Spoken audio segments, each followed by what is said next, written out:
આ વાસણા તળાવ છે, જે નામ આપ્યું છે વિષ્ણુ સાગર. આજે ભગવાનના નામે આ લોકોએ વોટ તો લીધા, પણ ભગવાનના નામે વોટ લઈને ઘરે બેસી રહ્યા છે. તો આજે કહેવા માંગે છે 30 વર્ષથી તમને લોકોએ ખોબા ભરી ભરીને વોટ આપ્યા. આજે લોકોએ કેટલી રજૂઆત કરી પણ કાન આડા હાથ કરેલા છે. તો આજે વેરો ભરે છે તો વેરાનું વળતર મળવું જોઈએ. આજે 30 વર્ષથી લોકો આજે કંટાળી રહ્યા છે કે ભાઈ જે સવાર ઉઠતામાં જ સ્મેલ આવે છે, શાંત થતાં અમારા ઘરોમાં મચ્છર ઘૂસી જાય છે. તો આ બધું જે કોર્પોરેશન વેરો ઉઘરાવે છે તો વેરાનું વળતર આપવાની જરૂર છે. કારણ કે જનતા હવે એવું કહી રહી છે કે અમારે મકાન વેચીને જતું રહેવું પડશે, કારણ કે આ જાડી ચામડીના મગરો છે.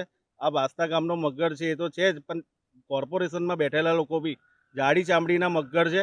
તો એમને જગાડવા માટે કહી રહ્યા છે કે જાગો, નહીં તો અગાઉના સમયમાં અમે ઉગ્ર આંદોલન કરીશું જ્યાં સુધી એનું નિરાકરણ નહીં આવે. અને આજે 6-7 મહિના થઈ ગયા છે, લીલ બાજી ગઈ છે, વેલ બાજી ગઈ છે. તો આજે જે મશીનો મૂકવા જોઈએ બ્યુટિફિકેશનના, તે ક્યાં છે?